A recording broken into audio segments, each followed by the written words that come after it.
So I don't know how many of you guys follow Jeff's channel, Jeff Ford of AutoRestoMod.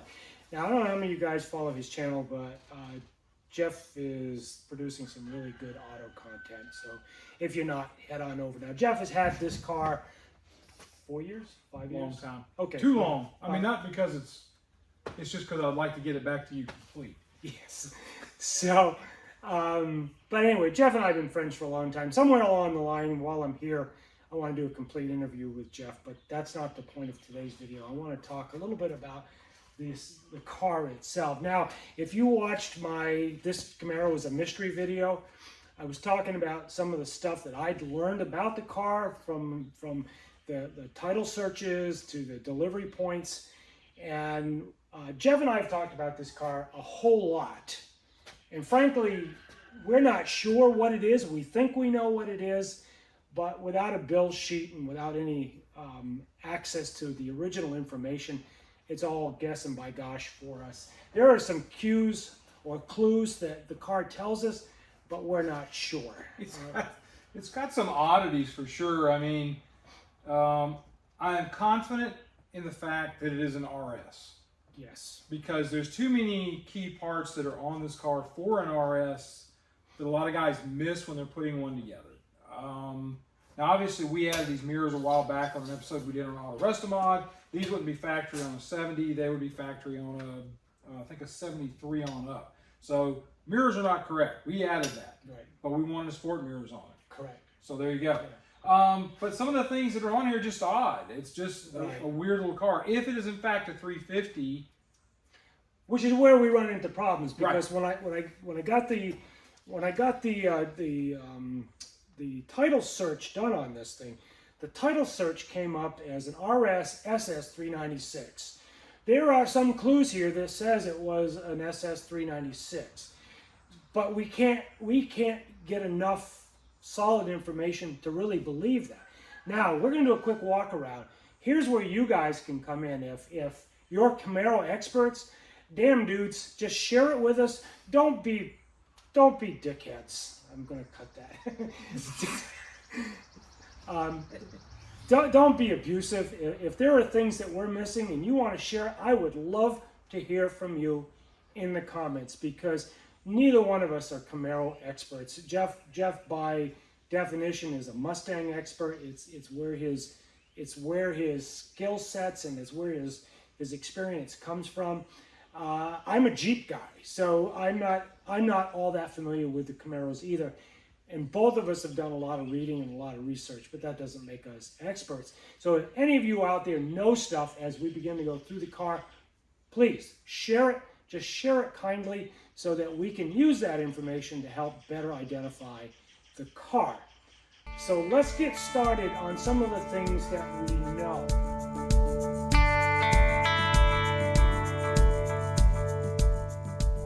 We're going to put it up on a lift tomorrow, and we'll actually look at some of the indicators that says it's a SS, like the 12-bolt main, the 4-speed. Yeah, the rear axle is a 12-bolt. It's got a 4-speed in it, but that doesn't necessarily indicate it is a big block car. Right. The 12-bolt is a much better indication of that, along with the sway bar that's on the back of the car. But we all know this car is getting on in years. Yeah. And all of that stuff could have been added. Somebody could have come along and added it. They were trying to make this into a Z28, but the bars are not correct for a Z28, right, even though the 12-bolt is. Right. So there's things that aren't correct on this car to make it a Z28. It is a clone.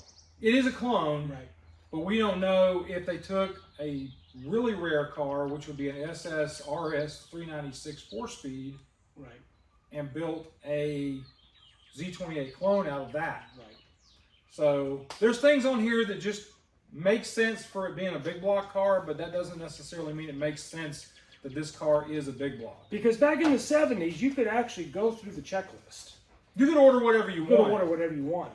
And you could have got the F41 package is actually the 12-bolt with the sway bar.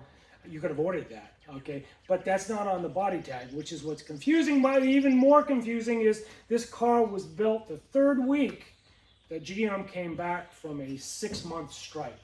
Who knows, okay? we know this is the 3rd week of production for the Second Gen Camaro. This car is an original first month Camaro, so we don't know.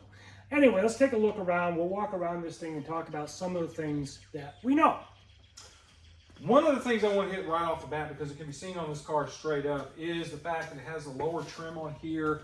These pieces are missing from the car. There should be a trim piece here and here, wrapping this all the way around. That's part of the RS package. This being on here by itself alone lets me know that this is an RS, because this stuff is a little hard to get your hands on to replace or to put on here for making an RS. And a lot of people don't go to that kind of trouble. But we don't know when this restoration was done either. We don't know. I mean, this, they've done a color change on it. This car was originally Daytona yellow. Yep. Anyways, resale red now. Yep. So somebody wanted a red Camaro Z28, and they made him a red Z28, not realizing probably that the possibility of it being an SSRS loomed on the horizon with the 12 bolt and the rear sway bar, which we'll show you that when we put this thing on the lift later. All right, so another thing on this car that is a little bit of a squirrel is this rear deck spoiler. Most of the time, the SS cars, as I understand it, got the tall spoiler, and the Z28's got this short lip spoiler. But that's not always true. I'm not saying that that's right. It doesn't show any indication inside of the fender wells that it had the SS spoiler on it.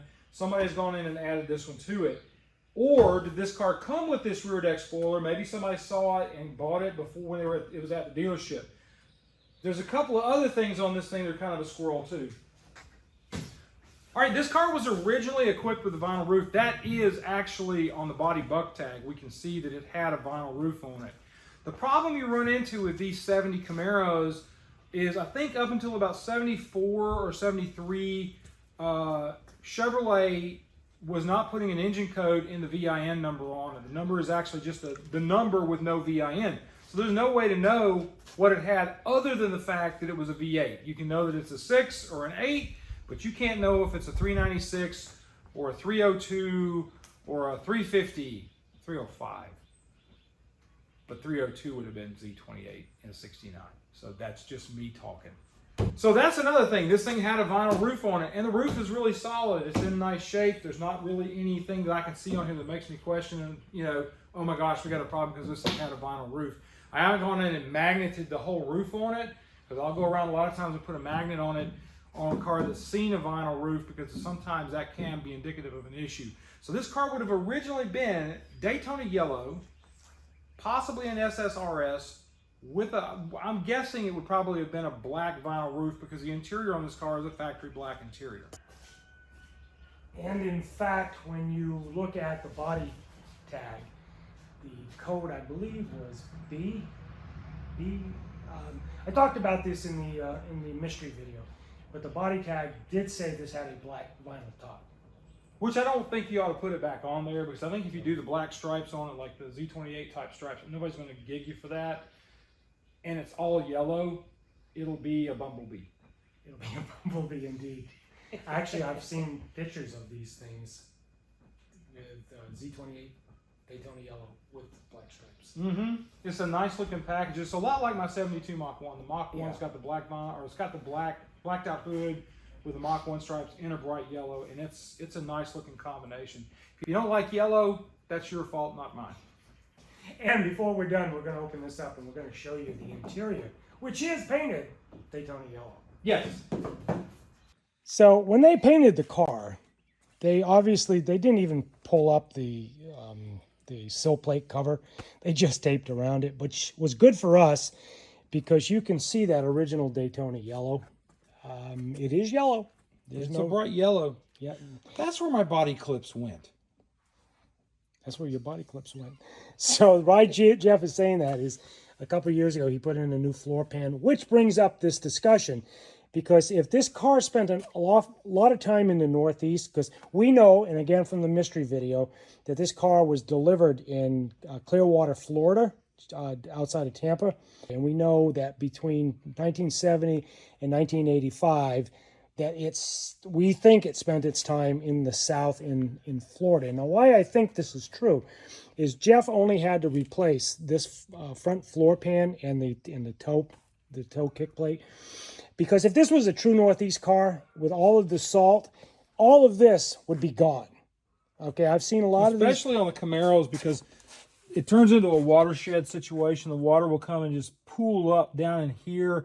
With these things, the car gets hit on the bottom, they put a jack on it, and it'll open up an area. Salt water can spray up inside the car, soak the underlayment, and then you've got that problem coming up of rust. And then we also begin to lose these sill plates too, or these sill panels. And that's not the truth here. These are solid, these are in good shape. And this here would have happened because when you came, let's say you were driving it in wet weather and you came in with your wet boots, that would just saturate the carpet and that would rust this panel only. And when we look at the other side, and we'll do that here in a minute, that other side is equally as clean. Well, on this car, when I did the floor pans on it, we had an issue where it looked like something had struck the car underneath right at the toe point. And there was a spot right there, and that's where the rust had come through and started causing a problem on the floor pan itself. So I think that's probably what happened to this one, is there was water intrusion from something poking a hole in the floor on this side of the car. That's interesting too. Okay, I'll actually put a link to Jeff's video on his channel, AutoRestoMod, where he did the Don't judge my welding. where he actually cut away and installed this floor pan. Yeah, I keep telling him his welding has gotten much better in the last 5 years. But anyway, so again, Daytona yellow. There we are. We know it. We know it for a fact. And like I said, it is a bright yellow. All right, you may say, well, are you sure it's Daytona yellow? And I'm going to tell you why I know. This is actually not red paint. This isn't the red paint from the outside of the car. This is actually the red oxide primer that they used on these bodies to put everything in. This car was actually also originally a console car, because you can see the nut certs that Chevrolet put into the chassis for that. And if we were able to take it out, which I'm not going to disturb the sealer on this, this is all factory sealer around this 4-speed shift hump that comes up. I'll have to go in when we're starting to do some of the work and repair this. But yeah, this is an original Camaro shift hump. Car has a 4-speed in it, and it has an original Hurst 1970 shifter in there, which is really cool. So we do know that there was one other small rust hole in the back under the rear seat on the passenger side. It looks bigger in the video than it really is. They're probably about a quarter inch across. Sorry, I'm a 12-year-old, folks. Yeah, it's really not that bad. That's easily repaired with just a small patch. I've got enough metal in around here I could do that. At some point, I'll be pulling out the sail panel on this side, like on that side. These Camaros are pretty bad about wanting to rust out here on the outside lower portion of the front part of the fender. And I don't think on this car we can see that from inside the car like you can on early Mustangs. So we're going to move that seat back into place, or just throw it over there somehow. And it's the same thing on this side of the car. So the passenger side of the car, the floor is just solid. And like I said, I've seen a lot of these Camaros up north, and they just don't survive. The floor pans just don't survive. They just rust out. So here's another thing that sort of says either the doors have been replaced, or they're just original doors in really good shape. So they're better than the doors on Jackson's car for sure. Normally on these cars, because this is a pinch area right here, trash comes in from the outside of the car and it will start to fill this up with dirt, and then that will agitate the metal and scratch the metal, and then it'll start a rust spot down in the corners. That's why your doors will a lot of times look bad in the lower corners on them. But the pinch wells are there, the seams are there. And it's all there. I mean, the doors are in really good shape on this thing, amazingly so. So again, was it a Northeast car? I don't think so. Or if it came up in '85, like the title search says, obviously whoever owned it didn't drive this thing in the wintertime up in the Northeast. They didn't go out to the shore. The shore. All right, you see this little tuft right here? I'm gonna have to wash my hands after I'm done with this. This is rat nesting, and this can probably be your second larger killer of classic cars. If you have an old muscle car and it smells like rat pee inside, it's probably going to have some rust out from the areas where the rats are at. Their urine is very, very acidic, and it can be very bad for the car. Even if it's got paint on it, it can actually start damaging the metal, and you can have rust out because of this kind of thing right here. I'm now going to go wash my hands because I touched it. So the only panel we had to replace was this front right passenger side fender. It was damaged, and I'll put a video link to that to Jeff's channel as well above or in the description, one of the two. So we did have to replace that one fender. Where did the fender come from, Jeff? The fender came out of National Parts Depot. We do a lot of work with those guys. AutoRestoMod is sponsored by NPD, but we didn't get them as a sponsor and learned to like them. We liked them and then got them as a sponsor. That's the way I work my stuff. I'm not going to work with somebody I don't know or like.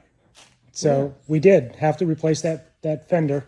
It's not bolted in fully yet because we're not done with it. Because we're not done. But anyway, so anytime you have to work with a replacement fender on these cars, you're going to have to do things to it. Like this upper lip up here is kind of in the wrong spot, and it's a little long. So when you put this trim piece on here, it's not going to sit correctly. So we're going to have to go in and work the top edge of this down a little bit so that we can get everything to fit. Okay, so anyway, what we're going to do next is Jeff, if you watch, Jeff did a how to buy a used Much just a muscle car. Yeah, muscle car. And he did this video, and he went around the car with a magnet and a piece of cloth. Do this so that I don't damage the paint. Lord knows, this paint has seen more damage than I can ever apply to it with a magnet. But you always want to wrap your magnet in something, and then what you're going to do is you're just going to randomly go around and see how the magnet is attracted to the fenders and other stuff. Any place I've got checkering in the paint, which I've got a little bit of checkering right here, I'm going to throw the magnet on that because a lot of times the body filler will start to cause a checkering issue in the paint. Nothing there. And like up here, it's not nearly as sticky, and you can see that somebody's gone in and done some body filler up here on the seam. Now on these Camaros, your lead seam runs right here, okay? And so this back here is not too bad. It's still not as sticky, and the stickiness really goes away there compared to right there. You'll notice that further back, that magnet's reaching out for it, whereas it is, but you got to get much closer in areas like that one right there. See, I'm almost on top of it before it grabs, and it's actually grabbing up above the panel. Now down on the bottom part of this panel, these Camaros are pretty prone to rust right here on the bottom of the quarter, and that's because, again, anything that's coming in from the outside is going to sit down in here because they have one vent inside the door, but there is no open area like there in some of the other muscle cars that are out there in the world. So this has gotten body work done to it, and you can see it's still pretty sticky, so it could be that this is just a later issue.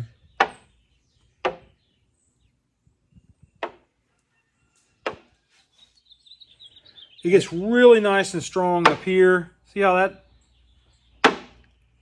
it's just pulling it. And those real lips, wheel well lips, they tend to attract moisture too. You see how it's just lazy there? It doesn't really kind of fly onto it. And up here, you can just, it snaps to it. You do it in an area on a door, like doors are usually pretty good down here. And I'm not doing that for show. It's really hard to pull off all the way down. You can hear the clunk is different. Listen to the sound. Yeah. There's a difference in the sound when there's filler present.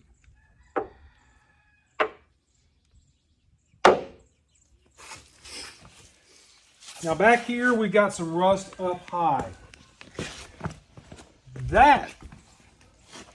We've got some rust up high right here. That's a lot of times indicative of possibly having had a skin put in on the bottom section of the fender. So what we're going to do is we're going to come up here Nice solid sounding metal. So you hear the change.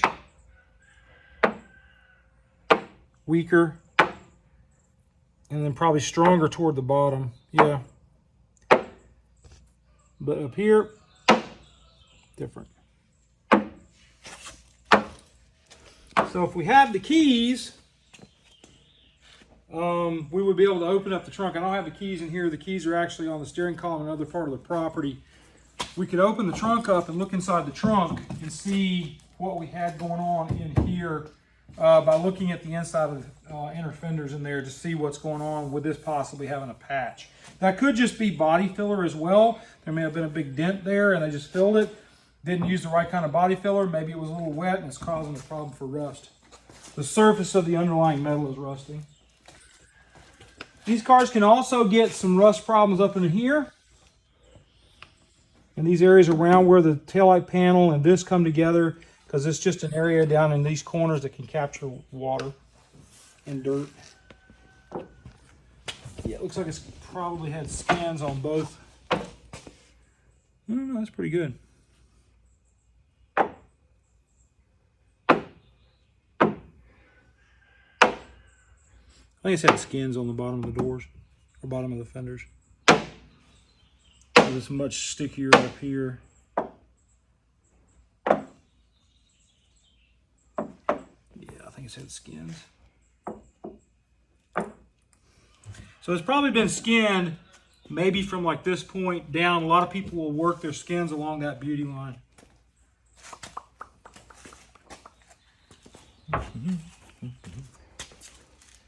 This is the original front fender on the driver's side. Notice the difference in height compared to the one we were looking at a second ago. This one sits much lower. The fender doesn't come up as high on this side as it does on the other side. So that's indicative. People complain about original products. They complain about, oh, it's not like the original. What I'll tell folks is it's available. Much better to go to National Parts Depot and buy a fender that you may have to do a few small things to than to actually have to call somebody and say, can you handcraft me a 1970 Camaro fender? Because I'm going to tell you what, you don't want to pay that cost. So overall, the body we think is in really excellent shape. It's good and solid. Solid enough for... Solid B. A solid B.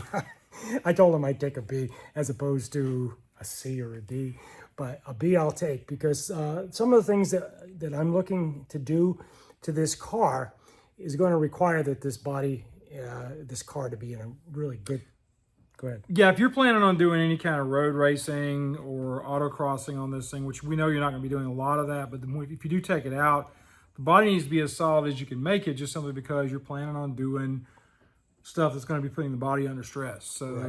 You know, it needs to have good solid floor pans in it, no rust out in the back, no frame rail rust or any of that kind of stuff. So, and it looks decently enough from up here. So when we get on the lift, that'll be the telltale for that kind of activity. Right. So for what I've got in mind for the car, for its design, for its build, I think we've got a good solid platform to begin with. I agree. So one of the other mysteries that we're dealing with that would sort of back up the title information that I got that said this was an RSSS 396, which again, we're not claiming it to be. This thing came with the VF3 bumpers with the rubber bumper strips. Impact strips that are on both the front and the rear bumper. Now these obviously could have been added later. We understand that. I didn't even know they existed until about 4 or 5 years ago when I did some research on NastyZ28.com, and they have a full option list that was available for 1970, and the VF3 option, I think I remember, and this is going off the top of my head, I think I remember that it was only available either on the RS or on the Z28. So you couldn't get that bumper, and as a matter of fact, you can't replace that bumper with the strips right now. None of that stuff is available. And a lot of people ditch them because they want the clean look on their bumper and not have that black strip there. But I kind of like it because it is different. Yeah, I think it's cool too. I don't know how we would reproduce it. Sorry. Yeah. And they're actually on the, I don't have the front. Yeah, the front bumpers aren't on there right now. Well, it is on one side. On one side? Yep. Yeah, okay. So we can actually see that on the front bumper as well. So that was my first indication that something was different about this car years and years ago when I had it back in New Hampshire. And like Jeff said, we've sort of discovered a little bit. And this is again where we're looking for some help or some feedback from all you Camaro experts out there that might know enough of the Camaro build systems, the build sheets, to help us sort of better define what this car was. It is a cool car.